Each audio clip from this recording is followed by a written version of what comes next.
Welcome to this video that introduces the sponsorship process from the Praxis Framework Process Model. You'll gain more from this if you have previously viewed our videos on the overall process structure and the Praxis delivery model. These are available in the videos section of our website and also on our YouTube channel. Every project and program starts with an idea. Over the course of the life cycle, this is developed and the objectives delivered, resulting in benefits for the person or organization that is funding the work. The sponsorship process doesn't address a specific phase in the life cycle. Rather, it is concerned with governance across the entire course of the project or program, providing high-level organizational support for the management team. I'll also mention some of the ways its application should be adapted to different contexts. The sponsorship process has 6 goals. These are to ensure there is a single point of accountability for the business case, advocate the value of the work to a senior audience, make sure that the project or program is still worth completing, and make the difficult decision to terminate the work if necessary. Support the project or program manager, especially in dealing with issues that are outside their control.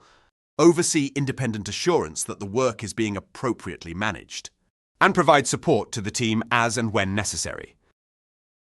The sponsorship role is the first to be filled alongside the project or program manager, typically as the first activity in the identification process. The responsibility to provide management support starts immediately, particularly where major decisions or the need for organizational influence are concerned. Reviewing requests for authorization will crop up at the end of the identification and definition phases, but this activity also applies if the delivery phase is broken up into stages. Assurance is about ensuring that the project or program and the way it is managed are fit for purpose. The sponsor has an ongoing responsibility to ensure this is independently performed, possibly using a PMO as the primary resource. When the time comes to close a project through natural closure or early termination, the sponsor provides the formal confirmation. Finally, since the sponsor owns the business case, it is the sponsor's responsibility to review the degree to which the original benefits and their assigned value have been achieved. These activities are not performed in any particular sequence. They are ongoing or performed as and when required. Now let's consider how the process works in the context of the Praxis delivery model. Although we tend to talk about the project sponsor, the role is not necessarily performed by one person. We need the appropriate number of people with the right authority and influence to fulfill the objectives of the sponsorship process. For a simple project with low uncertainty, a single sponsor will probably be sufficient.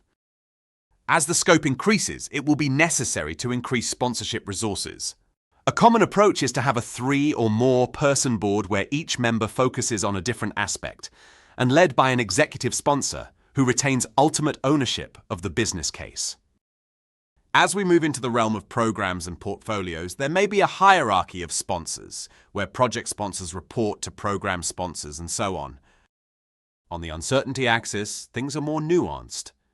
In the world of Agile, which covers operational work as well as project work, there is a role called the product manager. This role has many parallels with the sponsorship role and also some key differences. While the sponsor owns the business case, the product manager owns the longer-term vision for the product. Clearly, these two roles need to be aligned. This may be achieved by treating the product owner as a key stakeholder or, alternatively, including them as members of a project or program board. There is no one way to accommodate and reconcile these sponsor and product manager responsibilities, and any solution must match the context of each project or program. The list of activities that make up project sponsorship remain the same, regardless of the position of the work on the delivery model axes, and regardless of the makeup of the sponsorship team. However, as we move up the continuum of uncertainty, there are some differences in the first 2 activities. These arise simply because of how the definition of scope shifts from the early phases to being conducted across the life cycle. Initially, in high agility environments, we may combine the identification and definition processes, which means the role of sponsor is formally created when the definition team is appointed. The major effects of managing with greater agility will be on the provide management support activity. Since scope is being defined throughout the life cycle, there will be more need for this support. And this is why it may be appropriate for the product manager to be part of a sponsorship team rather than an external stakeholder. In this situation, the demands upon the time of the sponsor or sponsoring team must be fully accounted for when making the appointments. This could be a major weakness in the project or program if not handled well.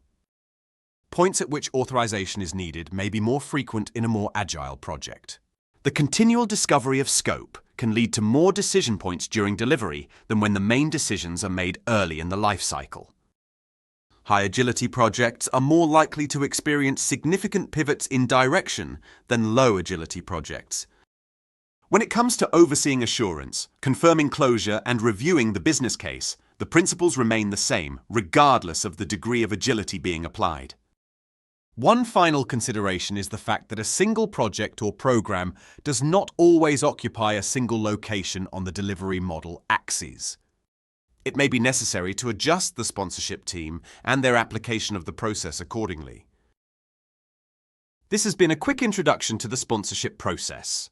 In summary, effective sponsorship is often cited as a key factor in determining project or program success. It needs commitment and competence.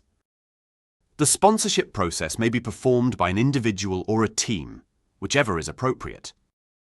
As uncertainty and agility increase, so does the commitment of sponsorship depending on the way the role is defined for each project or program. To get more information about this subject, please visit the sponsorship process page in the Methods section of the Praxis Framework website.